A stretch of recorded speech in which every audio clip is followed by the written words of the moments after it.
Kulong at multa ang mga posibleng parusa saan nila ipaglabag ng resort na itinayo sa gitna ng Chocolate Hills ayon sa DNR. Tinitignan na rin nila ang iba pang mga pasyalan kabilang ang itinayo mismo sa burol. Ating saksihan.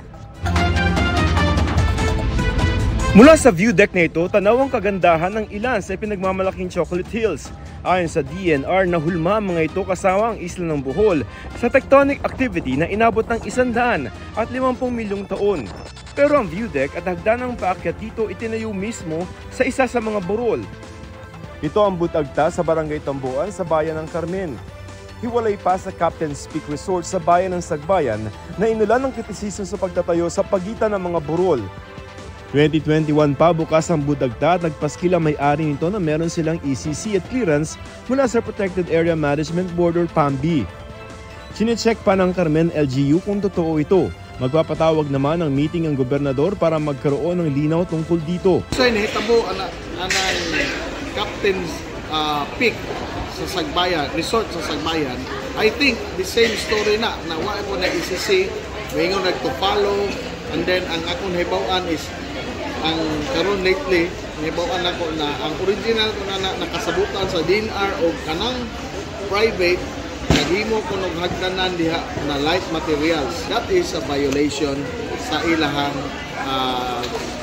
gipatuman na palisiya sa PAMB.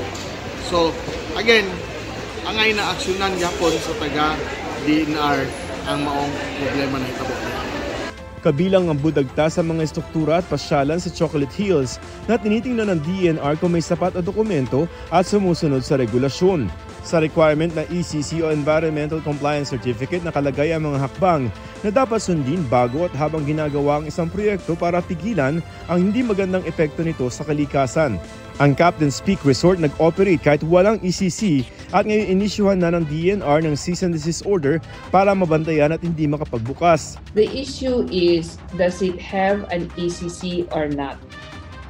That's the issue. Hindi naman po lihis sa kaalaman ng LGU na wala. Kinikilala raw ng DNR na bagamat nasa protected area ay nasa tituladong property ang resort. At nasa multiple use zone ito kaya pwedeng tayuan pero kailangang sumunod sa reglamento.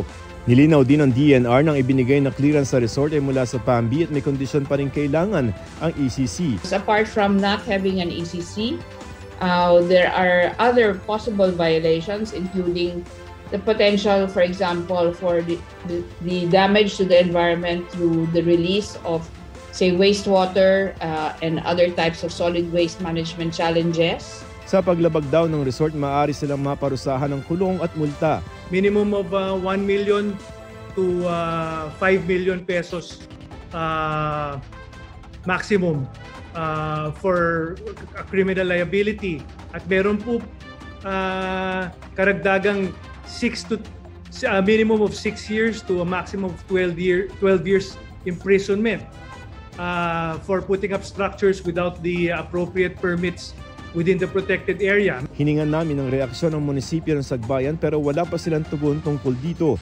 Nauna nitong sinabi na wala silang natanggap na closure order mula sa DNR na inisyu noon pang September 2023. What we need to do is work very closely, in fact, with the LGUs kasi kung sino po ang binibigyan ng business permit din, kailangan naman po sana na i-confirm na may tama pong permiso being in the protected area. Kung tuluyang hindi mabigyan ng ECC ang resort, pwede ba itong i-demolish? Hindi po illegal occupation to, private property po ito at pagme-may-ari nila yung structures na nilagay nila. Kailangan po pag-aralan yan. Para sa GMA Integrated News, Joseph Morong ang inyong saksi.